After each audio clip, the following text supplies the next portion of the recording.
Going on, everybody? Welcome to another video. I just wanted to jump on here to talk about the gift of criticism and rejection. And yes, you did hear that correctly.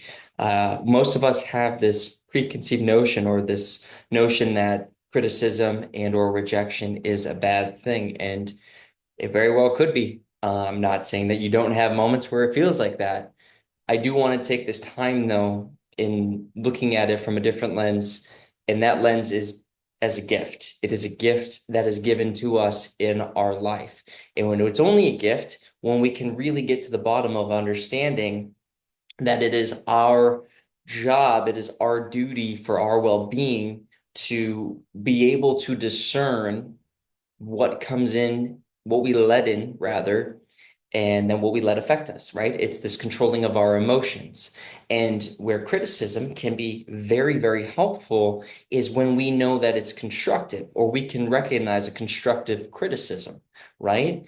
And the beauty in that is when you can see or experience that criticism, it very well could help us on our journey, right? If we see someone who's telling us, or we hear someone saying something negative or very inconstructive or deconstructive criticism, you're going to go, okay, well, maybe you might be affected deeply by it, right? It hurts. Someone gets you at your core. We all have those moments.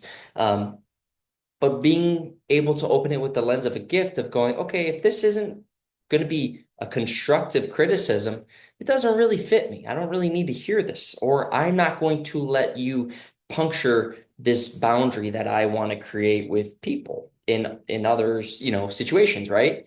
And when you can have that skill to be able to discern what is constructive and what is not, you can then go, wow, I'm allowing this criticism to come in because whoever it may be coming from, I know that maybe they have a level of experience where it's worth hearing their criticism. I don't have to take everything this person's saying and try to apply it. I can understand that, hey, they went through the same process, so they know the whole emotional journey that maybe I need to go through, or they have an experience in a place that I would love to learn from.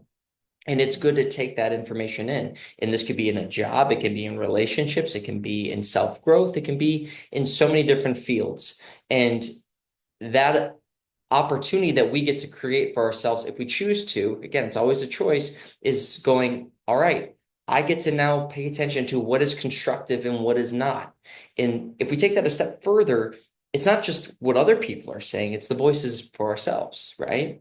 If we can take our own criticisms pretty well and learning how to take it and move with it and grow with it like a constructive thought, you can get really, really good at being able to receive information and also, again, discern and decipher what is good, what is helpful, what is not.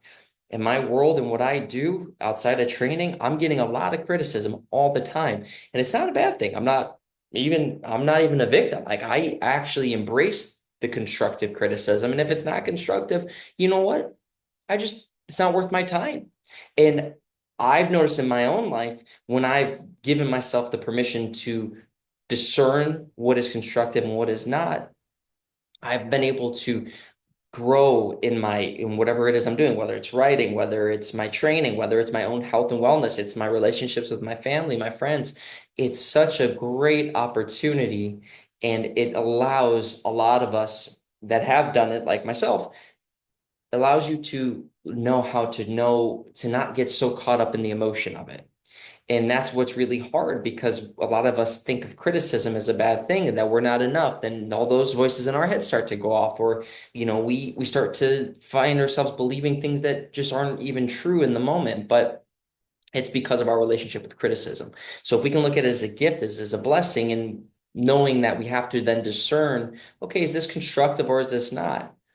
Practicing with yourself. Am I, how, when I'm talking to myself in my head or whatever it is, am I being aggressive? Can I find another way to say that? Can I be a little more constructive with that?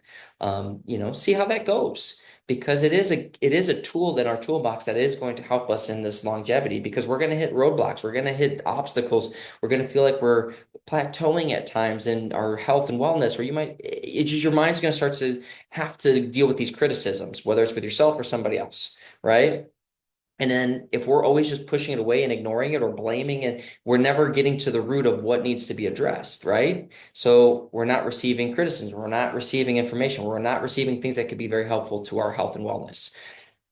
Now, if you look at rejection, the word rejection has a very, very negative connotation to it, which understandably is you're being rejected of something. But the reality is, just like constructive criticism, you can be rejected an opportunity. You could be rejected from a job. You can be rejected from, relationships. You can be rejected in so many ways. But at the end of the day, it's a gift because it might go, hey, that didn't work that time. Why didn't it work? This is an opportunity for reflection. And we get so caught up in go, go, go, I want to get better. I want to get better. And then when we fail or we're rejected or we're criticized, a lot of times we think, oh, it's the worst thing ever. Well, no, it's an opportunity to reflect. Hey, why was I rejected in that moment? What, and it's not even talking about just relationships. I'm talking about your health and wellness. Like, hey, I wanted this thing to work out and it didn't work out, or hey, I wanted to go do this, or like you just allow yourself to know, hey, it might not work out the way we wanted to in our head, where someone told us, hey, listen, you're just not right for this job. Hey, you're not right for this relationship. Hey, I'm not in like, and it's learning how to go, okay, there's a reason, and it might hurt sometimes. I understand, but it's an ability for us to go, okay, well, let me reflect. Let me have this space to reflect on something that feels very uncomfortable, right? And this is just like training. When we're training, you're gonna get uncomfortable, but it's an opportunity to find comfort in it. Learn from it. Feel the emotions. Why is this emotion coming up? Why am I feeling this way? Is there something else that's on my mind that's causing this? And I'm using this experience or this rejection as a fuel source to, whatever, allow this other thing to come through. I don't know. But I can tell you this is that rejection is an opportunity to reflect and to grow and to learn and to ask questions and to be with emotions, right? Criticism can be constructive. It gives us an opportunity to discern. It gives us an opportunity to, again, reflect on, okay, well, what could I do differently next time? How can I do better? And not in this, I'm not good enough. I need to do better. I'm just saying, hey, there's a path that I'm on. Was this the easiest or was this the most effective way? Hey, this is challenging, but it is still an effective way. Like we can really get strong in our health and wellness when we know how to, again, look at these things that might be looked as so bad or the hardest things to deal with and look at them as gifts, right? Just like when we talk about people don't want to struggle or they're like, oh, I don't want to be exhausted, I want to be tired. That's where a lot of self-growth is in that discomfort, right? So we're now taking that same logic and that same reasoning with the fitness and the movement stuff of, being in the finding comfort in the discomfort, like I've talked about a lot. And now we're just bringing it into, okay, well, where else does this apply about allowing ourselves to be in the discomfort and learning how to see it as a gift, right? Something we can grow from and learn from. And that is one of the things that comes up a lot in my sessions is people maybe feeling criticized or they feel rejected. There's a rejection piece to it. And it comes in different ways, like I said before. So no one way is exactly how it is. But through these conversations I've had, one of the things that we do talk about and gets brought up, and I want to share with you in a very short manner, is looking at it from the sense of we can look at constructive criticism and deconstructive criticism as an opportunity for us to really get stronger with the tool of discernment and knowing how to then set a boundary and a barrier with then whatever that criticism, wherever it's coming from. So we don't let all of our emotions pour out. We don't waste our energy on that experience, right? We get to be more diligent and more thorough with how we're displaying our energy or using our energy in those moments. And then, as I said, with rejection, we get an opportunity to reflect. And reflection is a very powerful thing, again, putting in your toolbox. Why? Because it gives us a chance to go back to a moment that maybe had a lot of emotion, had a lot of charge, energy, whatever you want to call it, that was in play.